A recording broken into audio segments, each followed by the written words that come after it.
你来找我是想让我帮你们破这个案子？只想听听你的意见。以前你有遇到过同样的情况吗？宁仙仙摇头，但又道：听说过。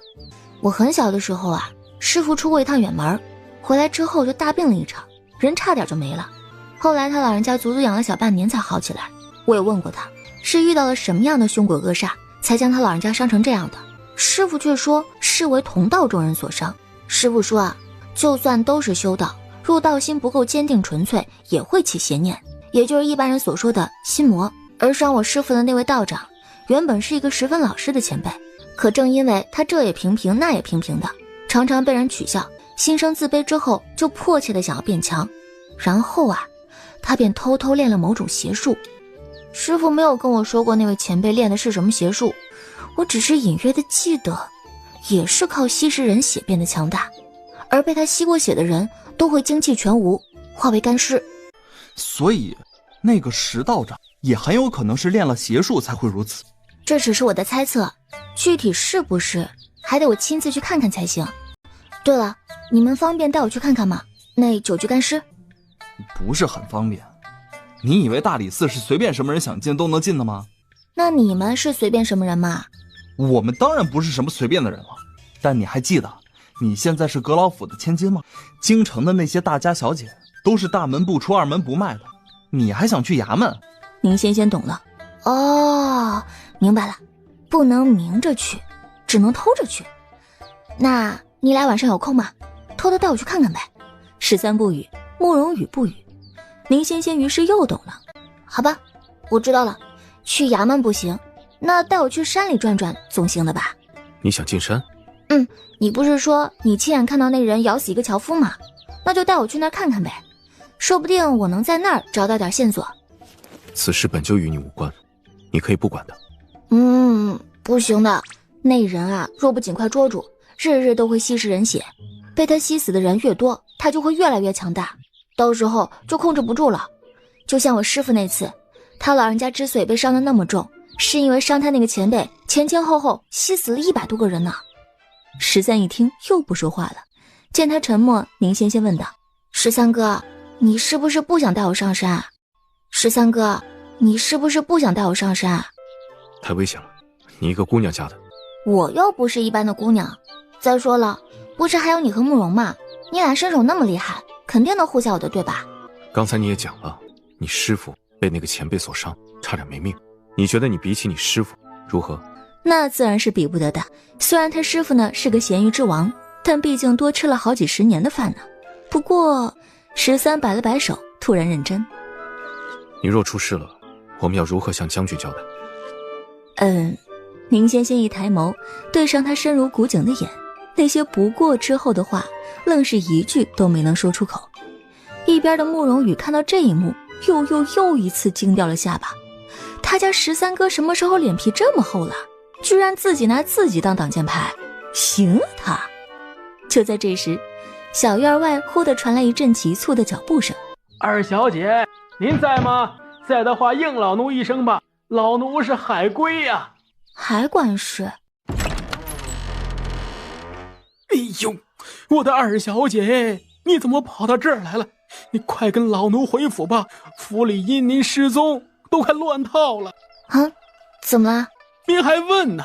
一大早的不见人影，床上还堆着一捧黄土，丫鬟们都给吓坏了，说您定是被妖怪给吃了。阁老正在责怪夫人，夫人在您院子里哭呢。我只是出趟门啊。那也得说一声啊，府里谁都不知道您的行踪，能不担心吗？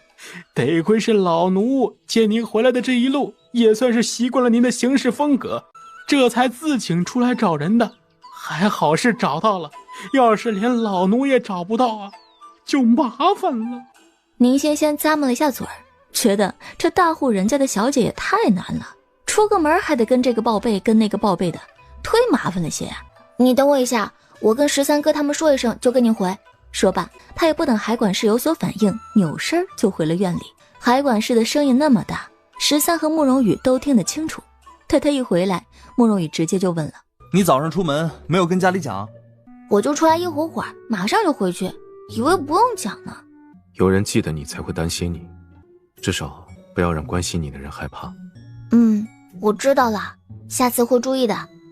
我也不知道他们真能关心我，毕竟一开始都不欢迎我不是。他嘀嘀咕咕地说着，但说完了又感觉自己有点不识好歹，就闭了嘴，转而道：那我先回去了，13哥，案子我是帮不了你了，反正你们也不肯带我去大理寺。见他抱怨自己，13下意识地解释了一句：我不是不愿带你，只是算了，你赶紧回去，省得宁哥老担心。那我先走了。宁仙仙对他俩摆了摆手，转身走了。可他人都快走到大门口了，忽而又折了回去。13以为他还有什么话要跟自己说，正一脸期待地看着，却见他直接冲进了屋子里，还顺手掏出了一把旧算盘。那不是在义庄时那个瞎眼老头送他的破算盘吗？他居然随身带着呀！进来吧，我以后可能没办法随时来看你，怕你单独待着会胡思乱想，就还是跟我回阁老府吧。不过先说好，我不让你出来，你就不许出来。要是你胡乱出来吓人，我会立马把你扔回来，且以后再也不管你。还以为又要被撇下的苏月薇立刻激动地扑了过去。好好好，我保证不再乱吓人。这个算盘呢，确实是从义庄带过来的，而且虽不知是出自哪位高人之手，但这个算盘上是有禁制的，死者的魂魄可以附着在上面，可进去之后再想出来，就必须经过主人的同意。宁仙仙现在啊，就是这算盘的主人，所以苏月薇被骗进去之后，除非她允许，否则她自己出不来。可苏月薇不知道这一点呢，还以为自己终于可以跟在宁仙仙身边听八卦了，她高高兴兴的就进来了。只是进去之后才发现，里面居然一胖一瘦，还有2只魂。她吓得大叫一声，立刻便被胖胖的女人捂住了嘴。宁仙仙听到动静，问了一句：怎么啦？苏月薇试图发出求助的声音，可除了的声音，什么都发不出来。宁仙仙听到这奇怪的声音，隐约意识到了什么。她其实呢心知肚明的，但什么也没问，只轻轻的一抖手收了算盘，这才转身跟着海管事走了。主帅，您方才怎么不同意带他去看看呀？就算大理寺不行，带他进山还是可以的吧？大理寺的案子就让大理寺好好查，把他叫进去做什么？可大理寺根本就破不了这样的神秘案件啊！破不了就不会想办法，难不成这世间没有一个叫宁仙仙的姑娘，大理寺的案子就都不办了？倒也不是，只是有能更快更好解决问题的办法，自然是……慕容羽话到一半，一双眼突的贼溜溜的转了起来。主帅，您不会真看上他了吧？有什么看得上看不上的？皇上赐了婚，本帅还能抗旨不成？那不一样，就算不能抗旨，可您现在的表现……明玄烨微凉的眸光冷冷地扫了过来，没说话，但眼神里明晃晃地写着一句：本帅的表现怎么了？慕容羽冷汗一下就出来了，赶紧认怂：没什么，是属下想多了。贺大人不在大理寺督促办案，来此作甚？昨夜又找到4具尸身，皆是那般被吸成了人干状。明帅啊，这案子邪乎，如此短的时间都死了13人了，便是连那乘风观的雪山道长都说无能为力。下官实在……他话还没说完呢，明玄烨突地抬头：才找到13具吗？什么？还有16具，一并找出来。只这一句，贺重林整个人都不好了，连死13人就已是大案中的要案了，再来16个，这是要他狗命啊！这是。明帅，这……贺重岭的额头冒汗，哆嗦着发问：敢问您这消息从何而来呀？你这是不信本帅？信，下官岂敢不信，只是想问清楚一些，好看看还有没有其他的线索可循。其他的线索倒也不是没有，那个石道长练了禁术，吸血只是他提高修为的一种手法。你去问问他那个师兄，是叫雪山道长？是，是叫雪山道长。武功非一日所能成，尽数一人，最好问问那位雪山道长，他师弟最近有何异常，去过什么地方，接触过什么人，干过什么事情。事无巨细，查清楚了，案子说不得就破了。是，下官这就去办。夫人，您瞧这个，昨日还没有的，奴婢们只是睡了一觉，就见这野草都长得这么高了。可这说是野草吧，上面还结着果子，但是您瞧瞧，这果子长得如此之丑，一看就是有毒啊。就是，您再瞧瞧这个，这土的颜色，一看就是这儿的呀。可是，这可是奴婢从二小姐的床上找到的，可是好端端的，床上怎么会有土啊？一看就不对劲儿。所以，奴婢们就寻思着，莫不是昨夜那邪气没除干净，所以大公子没事了，二小姐又给掩着了。是的，夫人，肯定是那邪物没除尽。哎呀，真不错啊，这么快就长出来了，我还以为至少得个3-5天才能发芽呢。这说的自是那片绿植。说完，他还顺手薅了只果子，在身上随便擦一擦，就放进嘴里咬了一口。哎呀，你这孩子瞎吃什么东西呢？有毒的，会死的。不可能啊，我之前就吃过了，这不活得好好的吗？可是它长成这样，说没毒都不合适呀。卖要是差了点，但这是白仙儿送的，主要是让人强身健体，力大无比。丑就丑点呗，口感好就行。什么？白仙送你的？对啊，回来路上遇到个讨风的白仙儿，我帮了他一招吧，他呢送了我一堆果子，我吃不完就带了些回来。我看这地啊肥得很，只种花也太浪费了，就寻思着种点青菜啊、草药什么的。可是我手上没有现成的种子，就顺手把这种了。我想着，要是能长成的话，就给大侄子补补身子。没想到这一晚上就熟了。说曹操，曹操就到啊！把这个吃了。这玩意儿能吃吗？你真不是想毒死我？这么丑的果子，就算没毒也肯定不好吃啊！宁叔这是万万不想试的。可他的老父亲老母亲都眼巴巴地看着他。宁大公子双眼一闭，心如死灰地想，不就吃个果子吗？他吃了。哎，没想到这入口的果子居然是肉味的。宁大公子疑心自己的舌头出了问题，忍不住又吃了一口，然后一口一口又一口。吃完一个果子，效果立竿见影。宁大公子发现自己腰不酸了，腿不疼了，手脚有力气了，就连白白的嘴唇都变得红嘟嘟的了。这效果呀，杠杠的呀！宁夫人惊呆了，她不敢置信地盯着儿子白里透红的脸，又去看那丑的不能再丑的果子。哟，这到底是什么果子呀？效果怎会如此之好？宁阁老呢，也在考虑这个问题，而且他觉得只是问或者看已经满足不了他对这种果子的好奇心了。于是老人家二话不说，直接上了手，摘了果子就放嘴里咬。哎呀，老爷没洗呢！哎呀，老爷没洗呢！洗什么洗？他俩不都这么吃的吗？宁阁老还振振有词的，只是果子一入嘴，他呜了一声，鸡腿味儿的呀，好吃。老爷您别说笑了，什么果子能有鸡腿味儿啊？你尝尝。没洗呢！宁夫人的内心再度尖叫啊！她虽然没有洁癖，但还是有些难以接受。而且这么多人看着呢，老爷这是干什么呀？她想避开不吃，可他家老爷已经多年不曾这般亲昵地喂食自己了。他一半是娇羞，一半是不好意思地扭了扭，最后还是张开了嘴，就咬一小口吧。宁夫人咬了一小口，然后真是鸡腿味的，这是什么果子？怎么吃到嘴里全是肉呀？而且还很香，香的宁夫人都后悔了，为什么只咬了一小口？好在宁大公子是孝顺的，给自己摘第二个果子的时候，他顺手也给母亲摘了一个。宁夫人拿着果子，内心纠结不已，她是吃呢还是吃呢还是吃呢？就她纠结的那会儿功夫啊，宁阁老已经干完一个了，还想要。但是宁仙仙昨天晚上也就种了5棵草，每棵上面结了1个果子，现在最后的2颗已经在老七和儿子的手里了，儿子呢已经啃上了，宁阁老的目光就径直落在了老七的手上。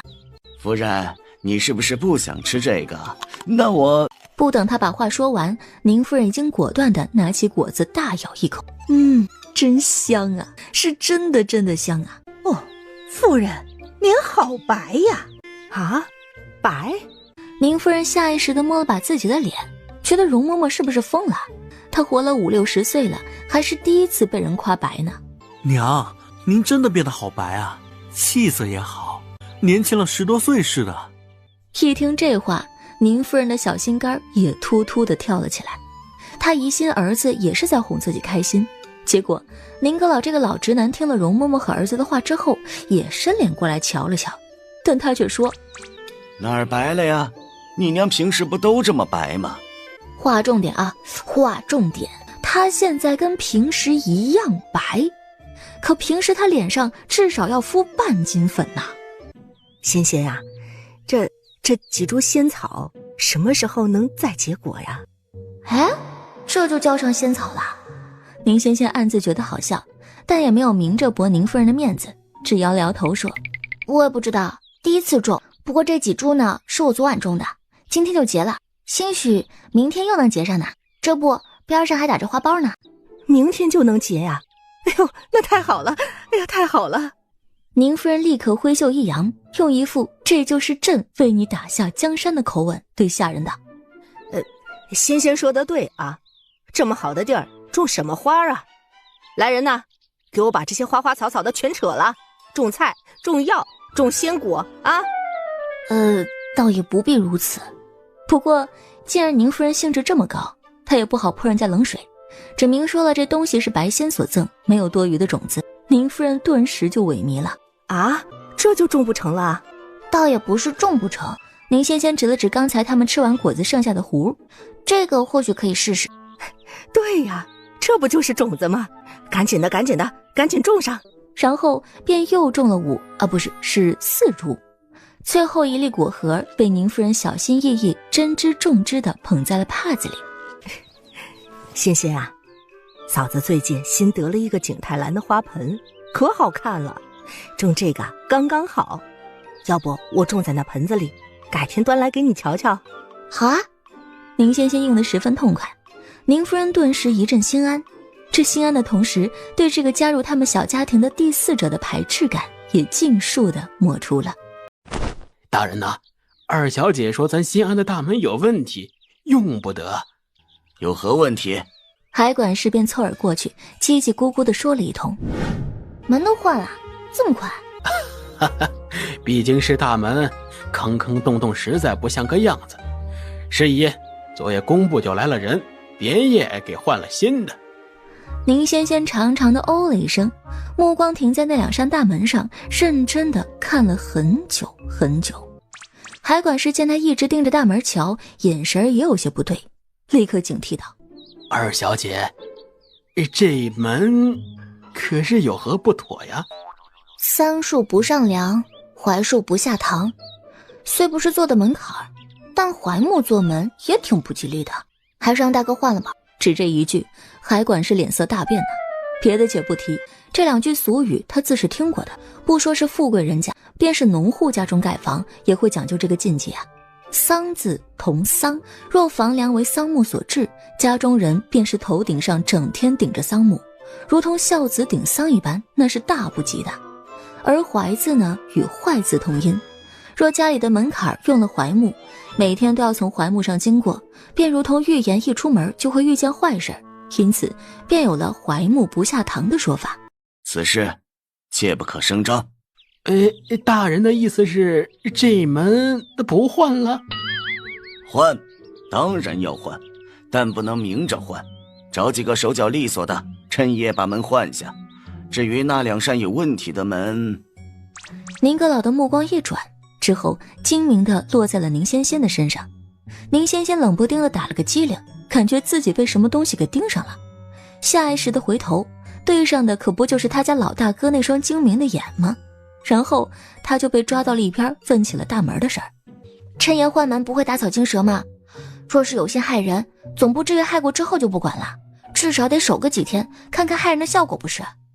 这一说还真就提醒了宁阁老。你是说有人在暗中盯着。仙头回来的时候，看到路边两个乞丐，明明衣衫褴褛，可脸色却是不错，身板瞧着也结实，一点都不像讨饭的人。只这一句，宁阁老便什么都明白了，那些就是盯梢的。看来这门是冲着老夫来的呀。没把握的事儿，宁仙仙也不能多说呀，便道：那也不一定啊，大哥，在事情水落石出之前，什么都可能会有。不如你把那俩人抓回来审审，二话不说先暴打一顿，估计什么都着了。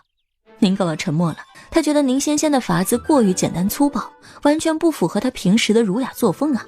但老人家也仅仅只犹豫了一个眨眼的功夫，就果断地让海管事把人给逮进了府，之后就是暴打折磨，挨个审讯。当然这个过程宁仙仙是不肯参与的，他寻了个要去上供的借口便溜了。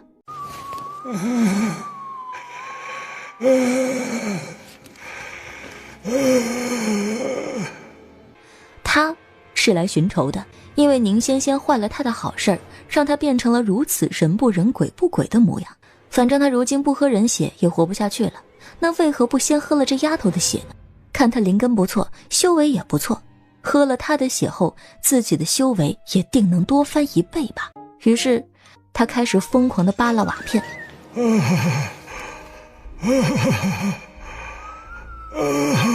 当瓦片一片片地被扔开，当他终于扒出了一个可一人钻下的入口之后，他兴奋地搓了搓手，甩着大头便跳了下去。然而他甩起的大头却被一只毛茸茸的巨爪一把扯住，硬生生地又给他拽了出来。哪个不长眼呐，还不放手？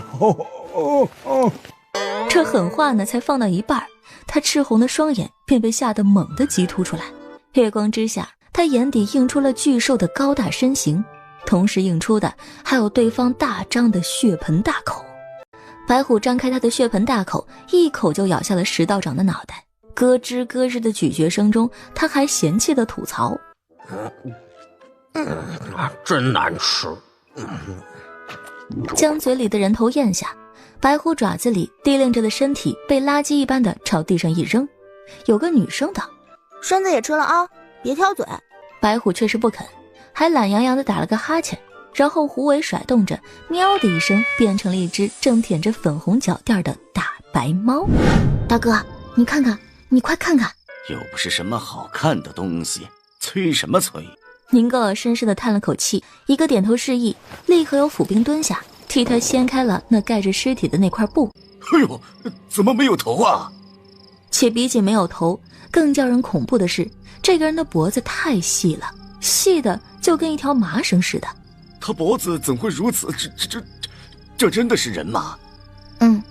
我确定这是个人，而且他好像是那个乘风观的石道长，只是头没了，我无法确定他是不是，所以让您来看一看。要不您找人去乘风观请个小道士过来认认尸。说完，他又想起来宁阁老可能不知道石道长是何许人也，便凑过他耳边神秘兮兮地提醒他：大哥，这个石道长好像就是替那武家小姐绑大侄子的那个。你确定？不确定，毕竟他头没了。宁阁老这心里七上八下，一时想起最近府里发生的各种怪事儿，一时又想起近日抓进府里的2个假乞丐，顿时各种阴谋论皆于心中浮起。这个人就是师傅，不会错的。关主师伯，你看，师傅这儿就是长了3个小红痣的。是了，这3颗痣，贫道以前也见过。此人确是石师弟无疑了，只是他的脖子为何会如此？不是号称大师吗？大师你都不知道，问我干什么？不过翻完白眼的贺大人还是将请教的目光投向了宁阁老。阁老大人当然也不知道啊，于是他又抬眸望向了宁仙仙。这是老夫的小妹宁仙仙。贺崇礼满脑门问号地看着宁阁老。宁仙仙这个名字他记得呀，那不是之前皇上赐婚给明帅的那位宁小姐吗？但那不是宁阁老认养的闺女吗？这怎么就成小妹了呢？宁阁老如何看不懂贺崇礼的疑惑呀？他只是假装什么也没看见，只扭头去问宁仙仙：贺大人方才问此人的脖子因何如此，你可知懂？这我也不知，但是它的头应该是被老虎吃掉的。京都怎会有虎啊？京都怎会有虎啊？我也不知道，但我们家大喵亲眼看见的，他不会说谎。就是他，今夜他正好在屋顶睡觉，恰好看见那白虎吃人头的一幕，差点给他吓死了呢。贺大人和其他人，仙仙啊，你是说，是这只猫跟你说的？可是它只是一只猫啊，难不成它还能说人话？当然不能，但我听得懂他的话。你还能听懂猫语？不只是猫，很多小动物的话我都听得懂。您个老动了动嘴，欲言又止。那个贺大人呢，居然已经别开了头，跟与他同来的某个差役说起了别的话。您先明白，人家这是不信他。要不你们随便找一只小动物来跟我对对话。那就不必了吧。若是动物所言，日后也当不得呈堂证供。不如把你们大理寺的镇衙之犬牵一条过来试试。听说一只叫灰大狼，一只叫红大狼，后来还生了一只狗崽崽，叫哮天狼。就把那只小的哮天狼牵来吧。使不得啊，阁老，哮天太凶了，恐会吓到二小姐。若您真要找条狗来的话，不如随便拉条看门的狗来试试啊。随便找一条，怕是不能让你这位大理寺卿心服口服啊。就那条吧，着人去牵，搞快点。哎呀，不行啊，阁老，哮天真的很凶，会吓着二小姐的。不会，我不怕狗。不一样的。那只哮天狼的父母都乃纯种獒犬，它更是生得高大凶猛，冲进狼群都能咬死一大片。若是将它牵来跟二小姐对话，不，真不能牵来，真不能。獒犬呐，是那种在雪山地区放牧之人所养的那种，体型巨大，全身长毛的那种吗？是。所以啊，这那也没事儿，狼我也不怕。到底是何种心大的父母，竟养出了这般天不怕地不怕的傻丫头啊！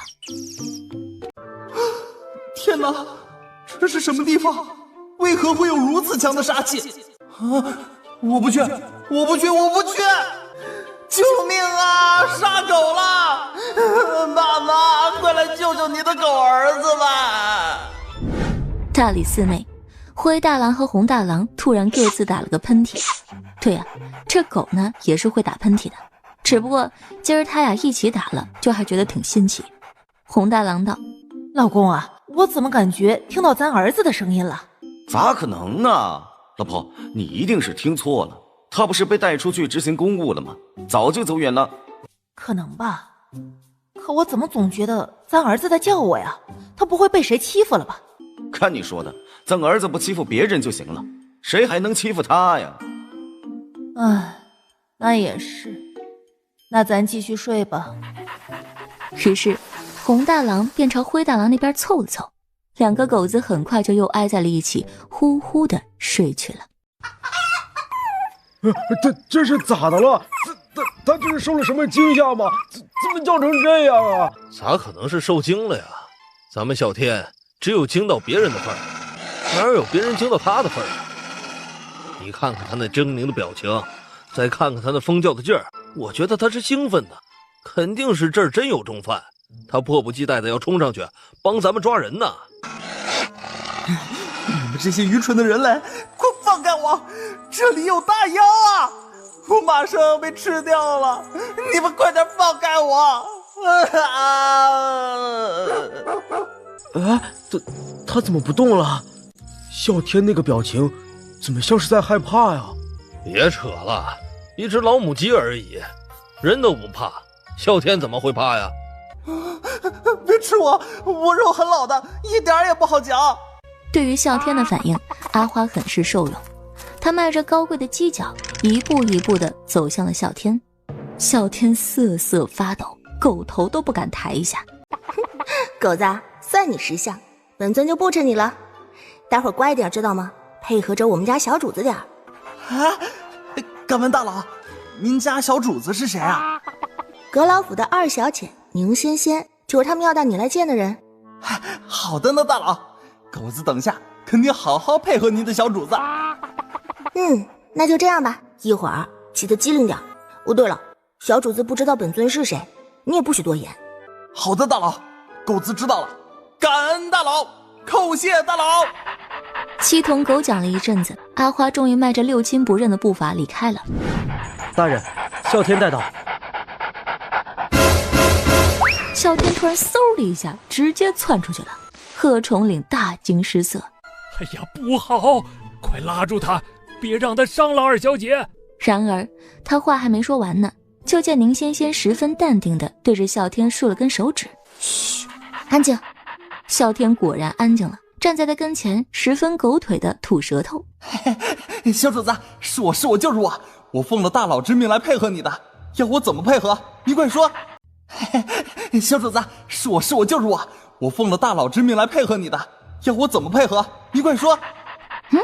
什么大佬？什么小主子？原本还在疯狂吐舌头卖萌的啸天一下子怔住了，他狗眼瞪得圆圆的，难以置信地望着宁仙仙。小主子，你是能听懂我的话吗？真的吗？真的吗？你真的听得懂我说的话吗？对啊，我听得懂你说话，所以你先冷静一下，不要这么激动。你看，你都把他们拽翻了。啸天回头看了一眼那4个不中用的铲屎官，嫌弃的一撇嘴：是他们没用，小主子你别管他们了，赶紧吩咐我要怎么做吧。虽然宁仙仙也不明白这条狗怎么就这么自来熟，还一口一个小主子的叫他，不过这么给面子的狗子他也是喜欢的。是这样的，我说我听得懂兽语，贺大人不太相信，你就配合我一下，证明一下我确实听得懂你说的话就行。啸天汪汪叫，疯狂点头，疯狂摇尾巴，然后宁仙仙就开始了她的表演。坐，立，转圈，叫。宁仙仙十分满意的又伸手揉了揉她的头，啸天顿时眯了眯眼，又伸出舌头哈哈地喘起了气。贺大人瞠目结舌，一时间竟以为自己产生了幻觉。这是啸天？这就是你们传说中的镇压之犬，不是说很凶的吗？这看起来很乖的呀，让坐就坐，让站就站，还给随便摸。这个随便啊，就用得很是灵性啊。贺大人心情复杂，想他亲眼看着啸天出生，第一次出去办公差也是他亲自带的，可他还从来没有摸过啸天的头呢。他忍不住看了看自己的手，是他不配吗？不是他不敢，可是别人怎么敢的？贺大人也想摸就瞅瞅啸天那张凶神恶煞的脸啊，他其实也并不是很想摸。不过这会儿他倒是对宁仙仙有些刮目相看了。阁老，二小姐所言不虚，那岂非京都真的有虎？这一问，宁阁老也沉默了。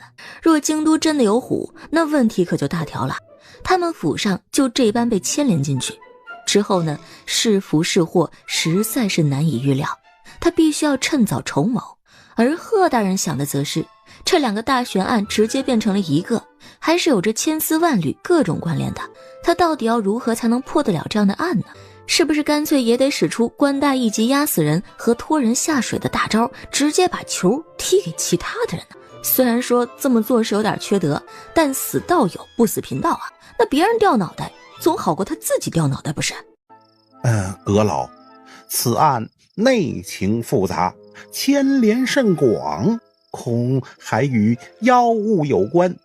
下官觉得还是得交给更有经验的人来与下官一同联手查办比较好。你是说那些干尸皆是这位石道长所为？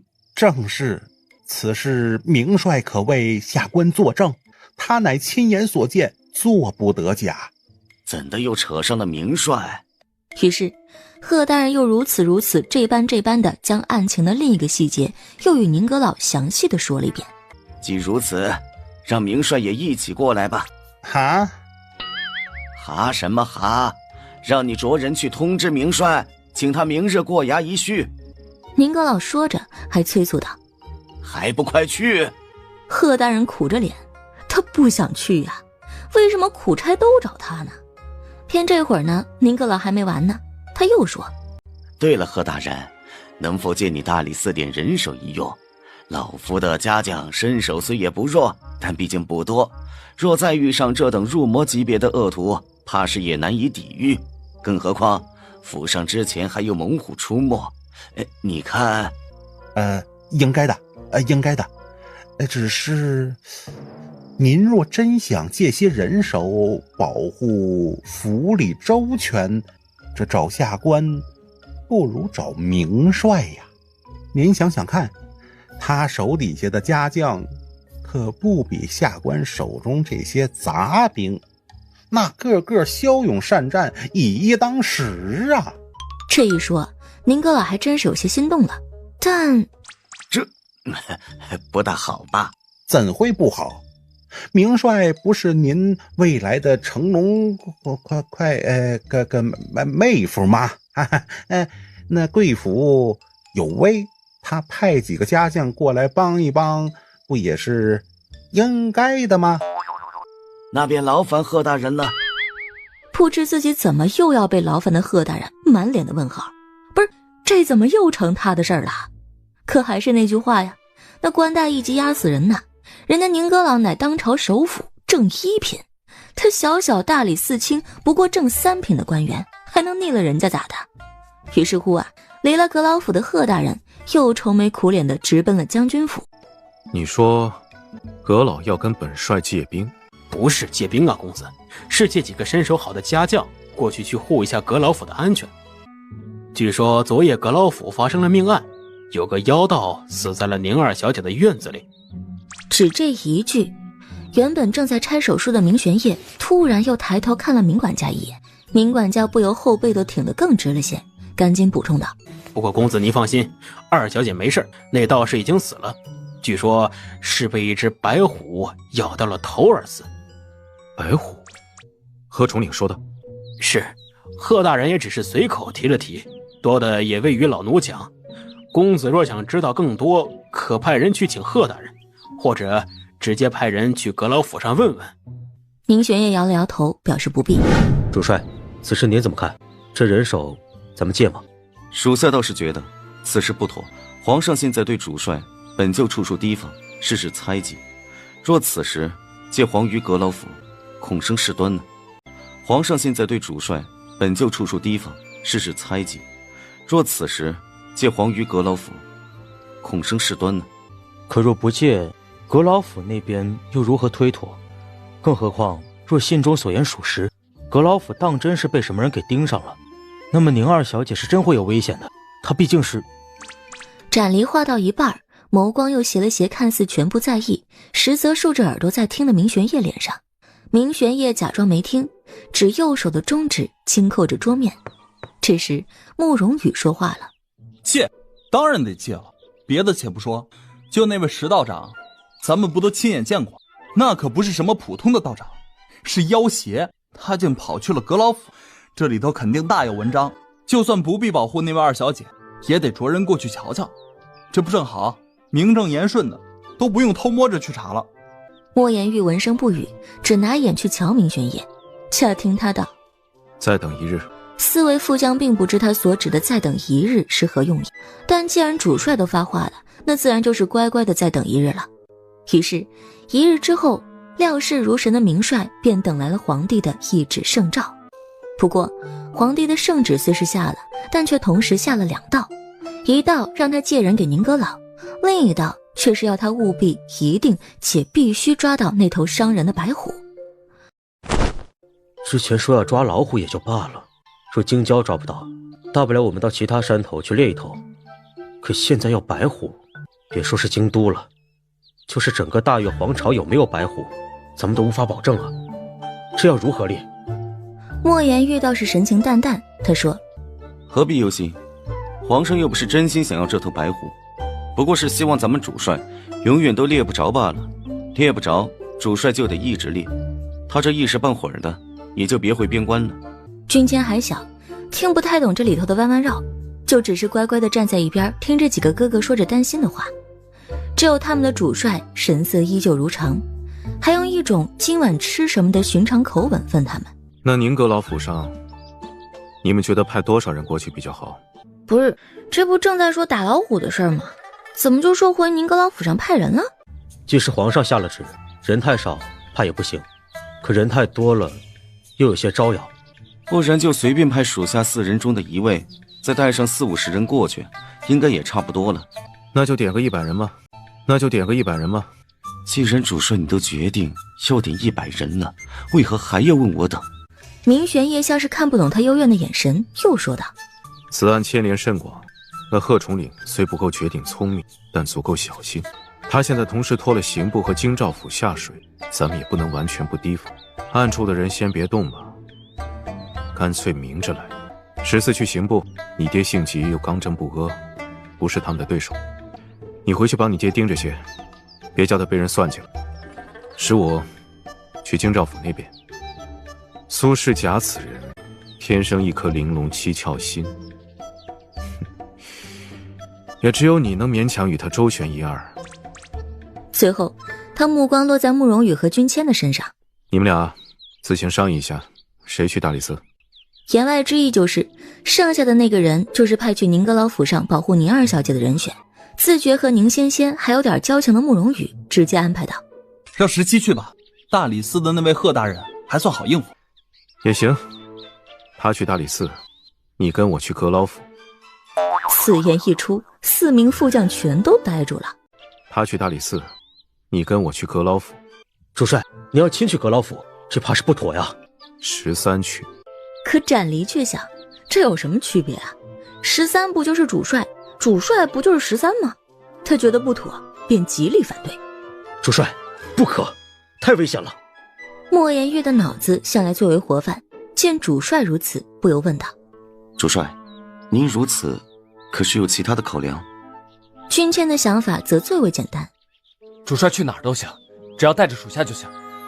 只有慕容羽最为心知肚明，呵呵，还能有啥其他的考量啊？不就是嫁出去的将军泼出去的水，那心早就飞了呗。但他不能说呀。明玄烨无视4个手下各自不一的反应，淡淡的解释：本帅只是想亲眼瞧一瞧，欲将这京都搅成一滩浑水的幕后之人，到底是何方神圣。展离沉默了，莫言玉更是陷入了沉思啊。主帅莫不是怀疑那个幕后之人在阁老府，所以要亲自去卧底啊？只有小17还是那一句：主帅带我，主帅带我。然后他就被慕容羽打了头。带你做甚？宁家2小姐都不认识你，只认识我俩。他用手指了指自己和最上手的那位，明示道：毕竟是我和13哥一路护送他回来的呀，懂了吧？天真的小17完全不懂，展离和莫言玉倒是渐渐回过味儿来了。之后皆都不敢置信地看着明玄烨。不会吧？不是吧？不可能吧？老明家的铁树终于要开花了吗？明玄烨全部顾及手下那复杂的目光，沉声道：此去之前，你们先替本帅放几个消息出去。此言一出，几人立刻正色。其一，山中作乱的所谓白虎，实乃妖道作化。其二，妖道化兽后吸食人血，让上山的百姓皆都提防着些，近期最好不要上山，若非要上山，也不要一个人落单。其三，那妖道真身乃是乘风观观主雪山道长的师弟石道长。几名副将听罢，各自心中都有了考量。很好，很好，这便解决了日后若是真的抓不到白虎，该如何向皇上交差的问题了。你看所谓的白虎都是妖道变的，那妖道都死了，抓不着白虎不也很正常吗？半真半假的传言最能混淆视听，说不得能麻痹对手的视听，让他们趁机将其揪出来。慕容羽是人间清醒啊，他立刻意识到这是打击报复吧，这一定是打击报复吧。因为乘风观那个雪山道长说的什么不让外人从正门而入的屁话，才让宁仙仙被赶出了阁老府，所以13哥就干脆毁了他的名声，让他以后再无机会胡说八道？高，实在是高啊！实在是高的明玄烨这时凉凉地瞥了他一眼，慕容羽立刻主动要求去了京都的各大茶馆酒肆。那之后，说书先生的故事里便多了一个妖道化身的白虎，吸血吃头的怪诞传说。仙仙啊，那个石道长到底是怎么回事，你知道吗？其实啊，宁仙仙私下看了看，神秘地对宁夫人勾勾手指。宁夫人一见，立刻紧张兮兮地凑耳过来。结果，我也不知道啊。哎呀，你这孩子怎么回事啊？我还以为你要跟我说什么吓人的话呢，结果却说不知道。哎呀，我是真的不知道，嫂子，没有骗你。虽说他能掐会算，可灵通，能预知，左眼还能看见别人看不见的东西，可石道长这件事儿似乎远比他想象中的要复杂得多。至少现在他还未窥得全部的真相，那自然是什么都不能瞎说了。不过有一点倒是可以肯定，石道长应该是来找我的，不然也不会死在我住的院子里。他找你做甚？我猜啊，就是他帮的那武家小姐，我破了他的邪术，他来找我寻仇，差不多就这样了。哎呦，那怎么办呀？怎么办呀？哎呦，那怎么办呀？怎么办呀？没事儿，他不都死了吗？所以我可能也没事了。只不过……他顿了顿，宁夫人立刻瞪大了一双眼。宁仙仙也没继续卖关子，提醒他的：我破了那个术法，不只是石道长要遭，那武家小姐也是一样会被反噬的。虽然不知现在应验在他们身上的是何种反噬，但一定不是什么好事儿。所以，嫂子，你也提防这些吧。我提防什么呀？是他们要遭报应被反噬，还能又牵累到我们家阿叔不成？那倒不至于，只是他们若被反噬，自然得找石道长破解。可石道长不是死了吗？还是死在咱们府上的。您猜那武家人会怎么想啊？我管他怎么想的，是他们害人在先，还不许我们破解不成？当然不是这个意思，我是说被反噬之后，他们定会想法子自救。但石道长已经死了，他们要么呢就找更厉害的道长为他们做法，要么就会来找咱们府上跟大侄子求饶啊。哦，你是说他们说不定会来找替阿叔解咒的那位高人？高人二字，宁仙仙自然不敢当了。不过他的意思正是如此。宁夫人却是一声冷哼：哼，害了人还想轻易被原谅，想得美！他们最好别来，谁要敢来，看我不好好发作他们一番。不过这狠话放完，宁夫人又想起了什么，她看向宁仙仙：那你真能帮他们解了这反噬之困吗？别解，别帮他们解。宁仙仙倒是无所谓的，只不过还是好心的提醒道：大侄子的5个老婆，说不定就是他们，日后还会给您生许多许多的孙子，真的不帮他们解啊？一听这话，宁夫人手帕都绞得更紧了，但她还是一咬牙，极有原则的道：不解，恶有恶报，善有善报，做了坏事就得受个教训，哪怕我儿一生不娶亲，也不能要这样的儿媳妇。品行不端，又能教出什么好孙子？还不如不生。但他说完之后，又想起来这事儿自己说了不算，干脆放出了杀手锏。仙仙啊，只要你肯答应嫂子不帮他们，嫂子就给你再减1000两。仙仙啊，只要你肯答应嫂子不帮他们，嫂子就给你再减1000两。不，再减2000银子的债。哎呦，还有这等好事啊！宁仙仙立刻眉飞色舞。好的，嫂子，谢谢嫂子，嫂子万岁！银子，没有什么事情是1000两银子解决不了的。如果解决不了，那就再加1000两。这时，一个丫头来报：夫人，石舅老爷和石舅太太来了。石弟来了。宁夫人很是惊讶的样子，定是得知咱们府上出事儿了，来问问情况的。那嫂子你先去忙，我……哎，忙什么忙？你初来乍到，正好认认亲戚。走，嫂子带你去认认新哥嫂，这是我娘家最小的弟弟的弟妹。宁仙仙一点都不想去，要那么多哥哥嫂嫂干什么呀？然而盛情难却，他没办法推辞，只好老老实实的跟着去了。只是刚走到花厅外，宁仙仙便觉出了一丝异样来。她左眼黑光一闪，立刻扫见了一名妇人。那妇人看起来年岁不过35、6，可形容枯槁，仿佛老了10岁不止，背上还背着一个瘦骨嶙峋的鬼娃娃。哟，弟妹这是怎么了？又病了？这看着好似又憔悴了许多。啊，让长姐挂心了，弟媳无碍，都是些老毛病了。知道是老毛病，你还不注意着点儿？这要是出来一趟病又重了，可如何是好啊？哎呀！宁夫人叹了口气，那表情也说不出来是在指责还是同情。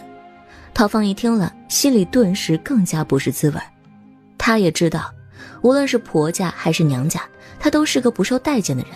就在这时，她眼角的余光一下子瞥见宁夫人身后站了一个陌生的小姑娘。小姑娘看起来15、6岁的模样，一张小脸清丽出尘，说不出来的好看，特别是那双眼。等等，那姑娘的左眼是不是全黑的呀？陶芳仪猛地被吓了一大跳，可待她一眨眼，却又发现自己好似是眼花看错了。只是这姑娘的打扮着实是有点眼熟。小仙姑？小仙姑？叫她吗？宁仙仙一时也是一脑门的问号，宁夫人更是。弟妹啊，你认识我们家仙仙？啊，不认识，但是……陶芳仪太过激动了，说话都有些语无伦次。她很急切地想要表达，但越急越说不清楚，一时间眼泪都差点憋了出来。哎呀，这是做什么哭了？有话慢慢说，慢慢说啊。这时宁仙仙却主动上前，她伸出手在陶芳仪的肩膀上轻轻地拍了拍。走开。隐约间陶芳仪似乎是听见她这么说了一句，但声音太小，她没有听清。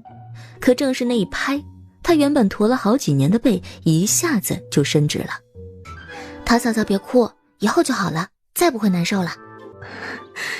是说我的背和腰以后都不会难受了吗？可是我都这样5、6年了，怎么就突然好了？不过你为何唤我嫂嫂，不是应该叫舅母吗？这一问，宁仙仙倒是没什么，宁夫人却尴尬了。这个事情啊，说来话长，总之就是这样那样。宁夫人言简意赅，3言2语就说明了宁仙仙现在的身份。所以她现在是姐夫的妹子，不是女儿吗？宁夫人点点头。那以后她也叫你嫂子？宁夫人又点点头。陶芳仪一时竟不知还能说什么。好在她这般错愕的情绪来得快，去得也快，因为还有更紧要的事情压在她心头上。小仙姑，原来那个大师说的都是真的。他说只要我来阁老府，我的背以后就不会再疼，腰也不会再酸了。还有，孩子也会有的，是真的吗？孩子也会有的吗？陶芳仪此言一出，别说是宁夫人了，就连盛梦玲也大吃了一惊。芳仪，你说什么？什么孩子呀？